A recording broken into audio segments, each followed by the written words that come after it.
There was a time I thought being needed meant being loved. So I became the one who always said yes, even when I was exhausted.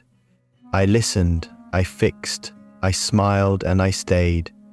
I thought that if I kept giving, no one would ever leave. But the truth is, I wasn't giving out of love. I was giving out of fear. Fear of being forgotten. Maybe you know that feeling too, when someone pulls away and it feels like the air gets thinner. When you check your phone hoping for a message that says you still matter, it's not desperation, it's survival. Because at some point in our past, love became something we had to earn, not something we could rest in.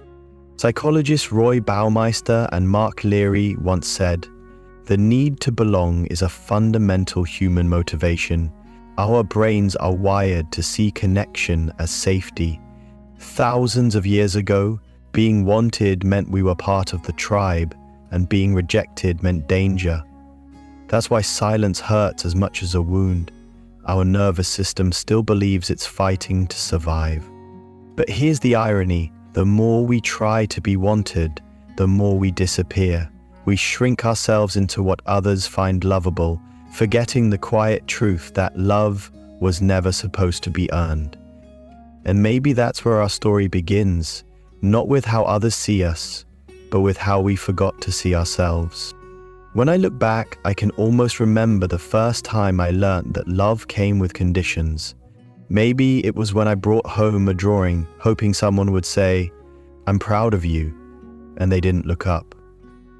Or when I stayed quiet to keep the peace, thinking silence was the price for being loved. Those small moments seemed harmless, but they planted something deep inside me, the belief that love isn't something you receive, it's something you have to deserve. As children, we don't know how to name that emptiness, so we adapt, we perform. We become the good kid, the helper, the one who never complains. Each smile we earn becomes proof that we exist. Each frown becomes a quiet threat that love could vanish again. And that's how the need to be wanted is born, not from vanity, but from fear. The fear that if we stop being useful, lovable, perfect, we might disappear from someone's heart. Years later, that fear doesn't go away. It just wears a different face. We become adults who overwork, overgive, and overthink, trying to be enough for everyone.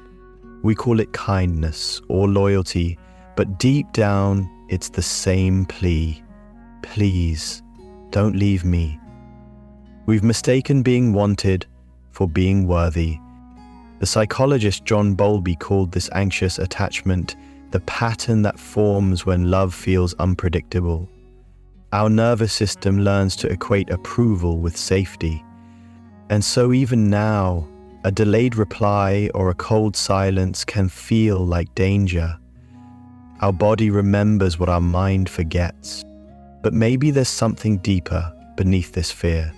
Something written not only in memory, but in biology itself. Because the truth is, our need to be wanted didn't just begin in childhood. It began in evolution. And that's where the next part of the story begins. Long before we learnt words like love or validation, our survival depended on being part of something. Thousands of years ago, being wanted wasn't emotional, it was biological. To be included meant safety, warmth, food, protection. To be rejected meant isolation, and isolation meant death. Our nervous system still remembers that ancient truth. Modern neuroscience has proven it.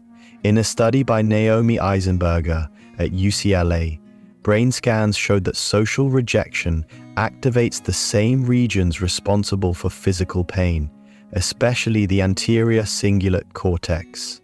That's why being ignored can literally hurt. The brain doesn't know the difference between a wound to the body and a wound to belonging. So when someone pulls away, when silence stretches too long, your chest tightens, not because you're weak, but because your body thinks it's losing the tribe it once needed to survive.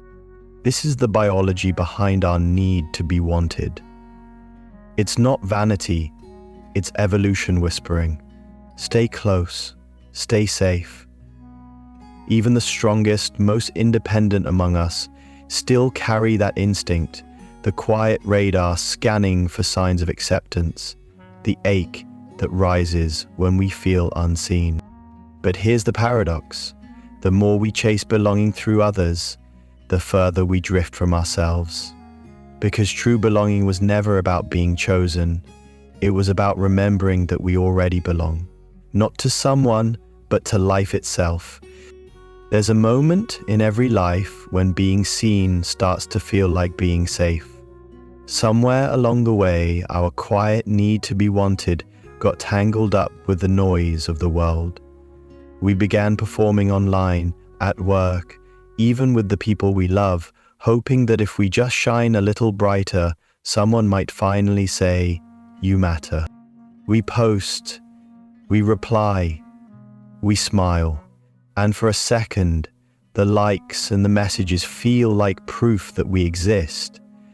But what we rarely talk about is the silence that comes after. The moment the screen goes dark and that warmth fades. Because no matter how many people see us, it never quite feels like they know us. It's not really our fault. The world rewards visibility. Every ping on our phone gives the brain a quick hit of dopamine, a small rush that says, "You're wanted." Psychologists call this validation dependency, the loop where your sense of worth rises and falls depending on who's paying attention. It's exhausting, but familiar. So we adapt. We hide the parts that might be too much. We laugh when we're tired. We agree just to keep the peace. We call it kindness or being easy to love. But deep down, we know we're performing, not living. We've built versions of ourselves that are likable, but not honest. And maybe that's why, even when people say they want us, it still feels empty. Because they're wanting the role, not the person. They see the smile, not the story behind it. The truth is, attention isn't the same as connection. Being wanted doesn't always mean being seen, and if we spend our lives performing for love, we end up forgetting what real love was supposed to feel like. Not applause, but understanding. Maybe the hardest part isn't being unseen, it's realizing we've been the ones hiding. There's a kind of exhaustion that doesn't come from lack of sleep, it comes from the endless effort to be enough for everyone else. You wake up already rehearsing your words, adjusting your tone, softening your truth so you won't be too much, too quiet, too emotional. You become fluent in pretending, saying yes when you mean no, laughing at things that don't touch you, staying in places that drain you because somewhere deep inside you've learned that being wanted, even conditionally, feels safer than being free. You tell yourself it's love, but what it really is survival. But this kind of safety comes with a cost. It's the invisible weight of living on borrowed self-worth, the quiet anxiety that your value depends on how well you perform. It's like holding a balloon that lifts you up, but someone else is holding the string. As long as they don't let go, you float, but the moment their attention slips, you fall. Every compliment becomes oxygen, every silence, a kind of suffocation. You start to read every pause, every unread message, every shift in someone's tone like a code that determines whether you still matter. Psychologists call this interpersonal dependency, when your sense of worth lives outside yourself. You begin to confuse approval with love, validation with belonging, attention with safety. It's a quiet addiction, the high of being needed followed by the crash of being forgotten. And the cruelest part is, you start believing the performance yourself. You become what people want to see, not who you truly are. You shrink into the version of you that earns love instead of receiving it. Yet somewhere beneath all those layers, there's a voice that never dies, It asks, softly but persistently, when will it be enough? When will I stop earning what I was born deserving? And when that whisper grows louder than your need to please, something shifts. Because that's how every awakening begins. Not in the moment you're loved, but in the moment you realize you've been living for love that never really saw you. There comes a moment, quiet, almost unnoticeable, when the pattern starts to crack. You catch yourself mid-apology for something you didn't do. You pause before sending that text that says, "Are you mad at me?" And for a second, you hear it, the small voice that's been whispering all along. Maybe it's not me who's broken.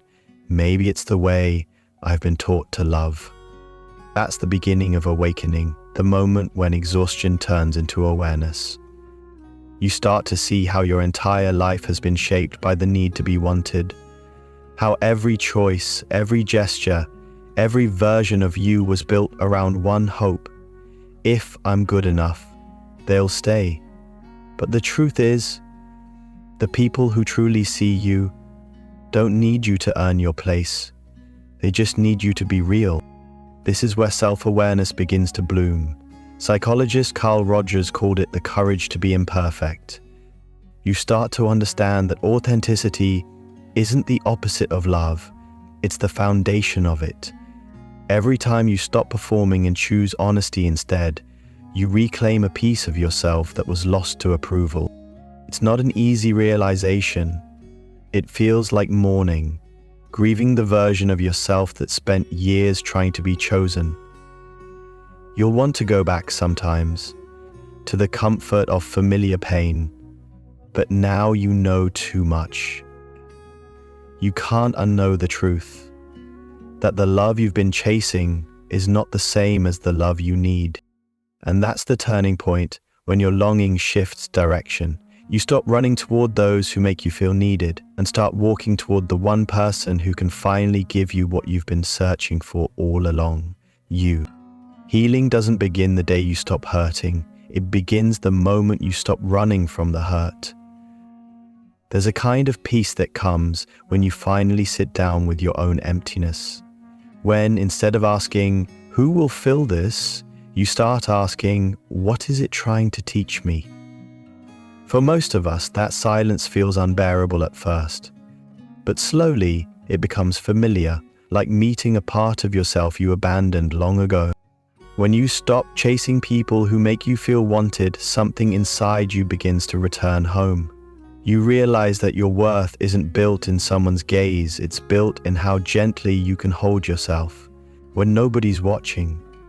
That's where self-vitalation begins, not in affirmations or quotes, but in the small, quiet moments when you choose not to abandon yourself again. Psychologist Kristin Neff calls this self-compassion the radical act of treating yourself with the same kindness you give everyone else. It's understanding that the same heart that longed to be wanted also deserves to be cared for, protected, and rested. When you start giving yourself that kind of love, the need to be chosen loses its grip. You begin to see love not as something to earn, but as something to share. This is the shift from needing to sharing, from hunger to wholeness. You stop entering relationships to feel complete. You enter them to express what's already whole. You stop saying, "Please see me," and start saying, "Let's grow together." The ache doesn't vanish completely, it just softens. It becomes less about scarcity and more about connection. And maybe that's what healing really is, not becoming untouchable, but becoming real again. Not building walls, but building roots. Because when love grows from fullness instead of fear, it no longer asks to be wanted. It simply wants to give. There's a kind of peace that comes after the storm, when love no longer feels like a test you have to pass, but a quiet space you can finally rest in. You stop searching for proof that you matter and start asking a different question. How can I bring meaning to the lives I touch? That shift from seeking validation to offering value is what turns love into something mature. You begin to see that real connection doesn't thrive on need, but on freedom. Psychologists Decky and Ryan, in their self-determination theory, explain that fulfillment grows from 3 roots: autonomy, competence, and relatedness. In other words, love matures when both people feel free to be themselves, capable of standing alone, yet choosing to stand together. It's no longer about depending on someone to make you feel complete. It's about sharing your completeness to create something larger than yourself. This is where love stops being an emotional trade and becomes a creative force. You give not to be praised, but because it feels natural to give. You listen without waiting for your turn to speak. You show up not to be seen, but because presence itself is love in motion. And somehow, the less you try to be wanted, the more deeply you are trusted, respected, and loved. That's the paradox of maturity. When you no longer chase significance, you start radiating it. People can feel it. The calmness of someone who no longer needs to prove their worth. Love then becomes something else entirely, not a rescue, not a mirror, but a shared act of creation. You stop asking, do they need me, and start living the answer, I have something beautiful to give. That's when love becomes contribution, and contribution is love evolved. There comes a time when the constant striving simply quiets. You stop trying to prove that you're worth keeping. Stop refreshing your phone for proof that you matter. Stop rearranging yourself to be easier to love. What takes its place isn't indifference, it's peace. The kind that feels like coming home after years of searching for the way back. This peace doesn't erase your need to be wanted. It just transforms it. You begin to understand that wanting connection is human, but clinging to it is fear. So you loosen your grip. You start letting people stay if they want to and go if they must, because now your sense of belonging doesn't live in their approval. It lives in your own presence. Neuroscientists call this emotional regulation, when your brain learns to return to calm without needing external reassurance. The same circuits that once fired in panic when someone pulled away, now quiet in safety when you remind yourself, I am still here. I am still whole. You realize that love isn't a reward to be earned. It's a state of being you carry. This still point changes everything. You stop seeking attention and start offering attention to life, to the small things, to moments that used to pass unnoticed. Silence no longer feels like rejection, it feels like space. Space to breathe, to create, to exist without performance. And even when the old ache visits, the craving to be seen, the whisper that asks if you're enough, you don't fight it anymore. You sit with it, like an old friend who's finally lost its power to hurt you, because now you understand. Peace isn't the absence of need. It's the awareness that you are more than your need, and that realization is freedom. In the end, the journey was never about being wanted. It was about remembering why we wanted it so much in the first place. The need to be wanted isn't a flaw. It's a memory of the first time we reached for love and learned that love could disappear. It's the echo of a child inside all of us who still hopes someone will stay this time. But what we come to realize, through heartbreak and healing alike, is that love was never meant to arrive from the outside first. It was always meant to begin within. When you start seeing your worth as something innate, not something reflected, everything changes. You no longer enter rooms trying to be noticed. You enter them bringing presence. You no longer seek to be needed, you seek to be useful. You stop measuring love by how much attention it gives and start recognizing it in how much peace it brings. That's when life begins to feel lighter, not because people never disappoint you again, but because their absence no longer erases you. Carl Jung once wrote, "Until you make the unconscious conscious, it will direct your life and you will call it fate. The moment you see your need to be wanted for what it is, a longing for safety, for meaning, for belonging, you stop being ruled by it. You no longer chase love that mirrors your wounds. You choose love that reflects your growth. And maybe that's what wholeness really means.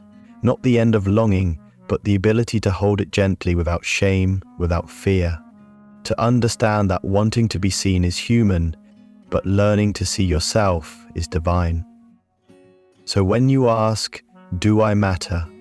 let your own heart be the one to answer. Because when you begin to live from that truth, you no longer wait to be chosen. You are already chosen by life, by existence, by the simple miracle of being here at all. And that, perhaps, is the deepest kind of being wanted there is. So maybe this is where we pause, right here, in the space between being wanted and simply being. If this message found you, take it as a gentle reminder, you are already enough. Keep this truth close. Share it with someone who might have forgotten theirs. And if you'd like to keep walking this path of quiet healing and self-understanding, stay with me, subscribe, listen, breathe.